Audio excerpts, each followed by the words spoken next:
Super Mario 3D World plus Bowser's Fury finally released on the Nintendo Switch after months of waiting, and when it was first shown off, I was freaking out.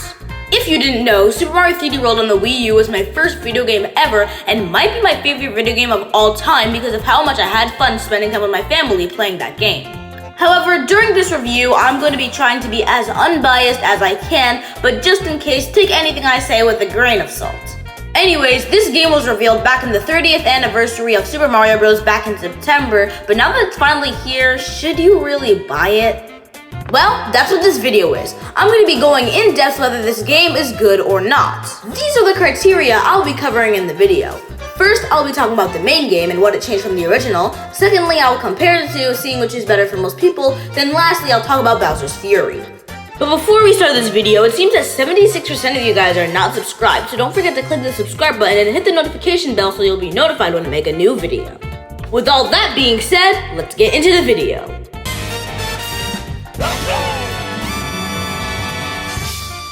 The game's main story starts off with a cutscene of Mario, Luigi, Peach, and Blue Toad walking across the Mushroom Kingdom until Mario and Luigi see a broken pipe, further conveying that they are plumbers and Nintendo has been lying to us for the past 5 years. After the bros fix the pipe by pulling a hammer out of their overalls, a green Sprixie princess comes out. She explains that Bowser has captured all the other Sprixies of the Sprixie Kingdom, and as she's explaining, Bowser pops out of the pipe and also captures her.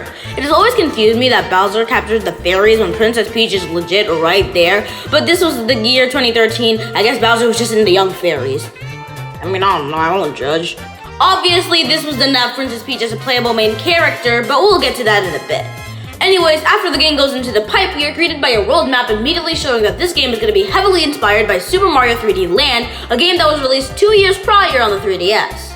I mean, when you really look at this, you can kind of just say that this game is Super Mario 3D Land but in HD and with multiplayer, but that wouldn't get many people to buy the game, would it? Look, for a game on the Wii U, having a 3D Mario game was like a godsend, so I guess I can't judge. Now this game's main feature is 2 to 4 player multiplayer, so you can play as Mario, Luigi, Peach, and specifically Blue Toad. Because, well, I don't know, I guess Normal Toad was busy with his income tax returns. Each character has their own special ability except for Mario. Luigi can jump high, Peach can hover, and Toad can run fast. I wonder where I've seen this before. Whether the multiplayer is good or not depends on who you ask, but if you ask me, I had a fun time, but I will admit it can get a bit hectic.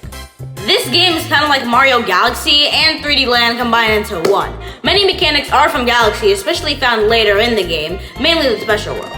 Each level in the 8 main worlds have 3 green stars and a stamp. This is also true for the first special world with star, but for the 2 other special worlds, excluding the secret world, it doesn't have a stamp. Collecting all green star stamps and getting the top of the flagpole of each level grants you access to the final world, World Crown. The green stars can be used to unlock certain levels, and sometimes major boss fights would usually require a certain amount of green stars to progress in the story. This game did release on the Wii U, meaning it took advantage of the Game Pass touchscreen and microphone, which led to some interesting level designs in this game. The main new power-up is the Cat Bell, which is the poster child for furries. Oh, I'm supposed to make this video for kids. So anyway, he can go Super Saiyan. So furry.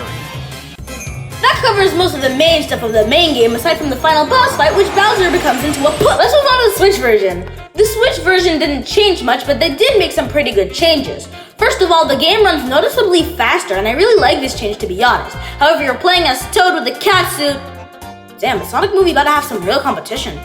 The game already looked amazing on the Wii U, but now on the Switch, the game has been updated with extra texture on the models, and this is very noticeable on power-ups like the Super Bell and Tanuki Leaf. There are little things like changing the title screen, but that doesn't really affect your gameplay experience at all, so let's move on.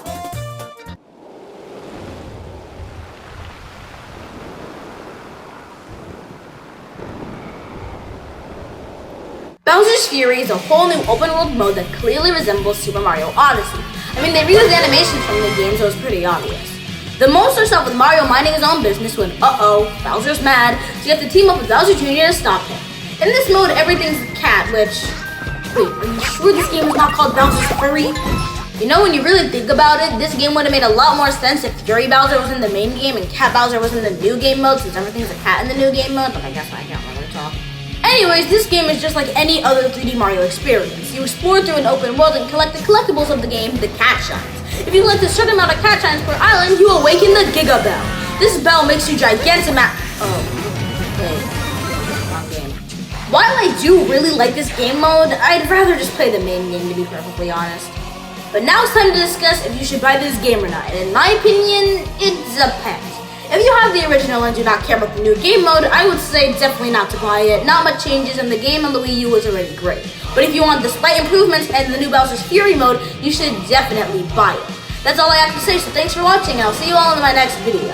I don't know what it is yet, but I hope you all will enjoy it. Bye everyone! It has also been brought to my attention while editing, I forgot to mention Rosalina, who has a spin jump.